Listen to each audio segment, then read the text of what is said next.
ಮತ್ತು ವಿದ್ಯಾರ್ಥಿಗಳು ಕೂಡ ಅದನ್ನು ಪ್ರೊಟೆಸ್ಟ್ ಮಾಡಿದರು, ಶಾಲಾ ಕಾಲೇಜ್ ಬಂದ್ ಮಾಡಿದರು, ವ್ಯಾಪಾರಸ್ಥರು ಬಂದ್ ಮಾಡಿದರು.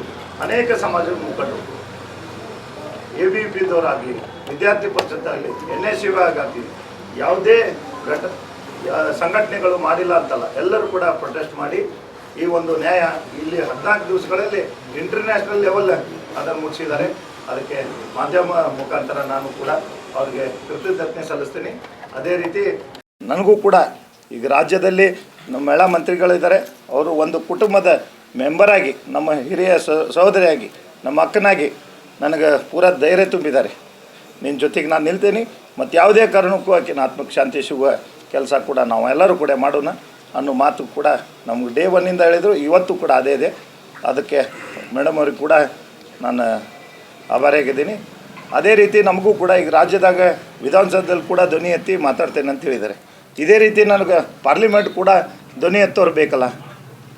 ಅದರಿಂದ ಈಗ ಚುನಾವಣೆ ಸಂದರ್ಭ ಆದರೂ ಕೂಡ ನಾನು ಎಲ್ಲ ನಮ್ಮ ಮತದಾರ ಬಾಂಧವರಲ್ಲಿ ನಮ್ಮ ವೀರಶೈವ ಲಿಂಗಾಯತ ಒಬ್ಬ MP ಈಗಾಗಲೇ ಅಭ್ಯರ್ಥಿಯಾಗಿದ್ದಾರೆ, ಋಣಾಳ್ ಹೆಬ್ಬಾಳ್ಕರ್.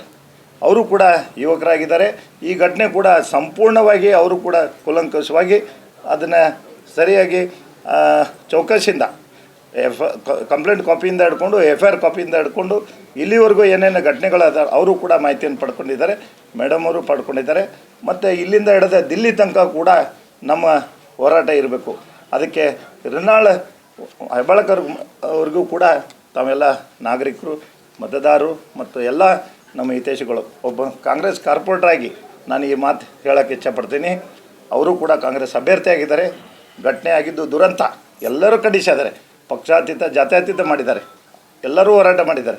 ಅದರಿಂದ ಋಣಾಳ್ ಹೆಬ್ಬಾಳ್ಕರ್ ಏನರೆ ಅಕಸ್ಮಾತ್ ದಿಲ್ಲಿ ಪಾರ್ಲಿಮೆಂಟ್ನಲ್ಲಿದ್ದರೆ ನಮ್ಮ ವೀರಶೈವ ಲಿಂಗಾಯತರಿಗೆ ಒಂದು ಏನಾದರೆ ಶಕ್ತಿ ತುಂಬಬೇಕಂದ್ರೆ ಅವರಿಗೂ ಕೂಡ ಅಲ್ಲಿ ಇರ್ತಾರೆ ಮತ್ತು ಧ್ವನಿ ಎತ್ತಾರೆ, ನಮ್ಮ ಫೈಲ್ ಪುಟಪ್ ಮಾಡ್ತಾರೆ.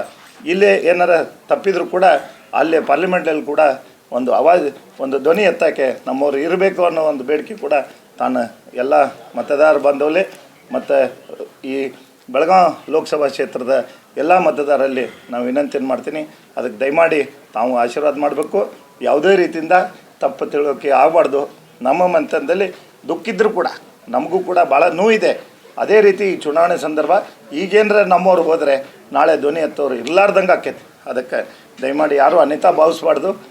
ಪಕ್ಷಾತೀತ ಹೋರಾಟ ಮಾಡಿದ್ದಾರೆ ಮತ್ತು ಎಲ್ಲರೂ ಕೂಡ ಬೆಂಬಲ ಕೊಟ್ಟಿದ್ದಾರೆ, ಜಾತ್ಯತೀತ ಪಕ್ಷಾತೀತ. ಅದಕ್ಕೆ ತಾವು ಕೂಡ ಈ ಒಂದು ನನ್ನ ಧ್ವನಿ, ನಾನು ಮೇಡಮ್ ಅವರು ನನಗೆ ಹೆಂಗೆ ಬೆನ್ನಿಗೆ ನಿಂತಾರೆ, ನಾವು ಕೂಡ ಋಣಾಳ್ ಅವ್ರ ಬೆನ್ನಿಗೆ ನಾವೆಲ್ಲರೂ ನಿಲ್ಲೋಣ ಅನ್ನೋ ಮಾತು ಕೂಡ ತಮ್ಮಲ್ಲಿ ಹೇಳೋಕ್ಕೆ ಇಚ್ಛಪಡ್ತೀನಿ. ಅದೇ ರೀತಿ ನನ್ನ ಕುಟುಂಬದ ಪರವಾಗಿ ಕೂಡ ಎಲ್ಲರೂ ಕೂಡ ನಮ್ಮ ಬೇಡಿಕೆ ಇದೆ, ದಯಮಾಡಿ ಎಲ್ಲರೂ ಋಣಾಳ್ ಹೆಬ್ಬಾಳ್ಕರ್ ಅವ್ರಿಗೆ ತಾವು ಮತ ಹಾಕಿ ಅತಿ ಒಂದು ವಿಜೃಂಭಣೆಯಿಂದ, ಅತಿ ಪ್ರಚಂಡದಿಂದ ಆಯ್ಕೆ ಮಾಡ್ಬೇಕಂತೇಳಿ ನಾನು ಕೈ ಮುಗಿದು ಎಲ್ಲರಿಗೂ ವಿನಂತಿ ಮಾಡ್ತೀನಿ.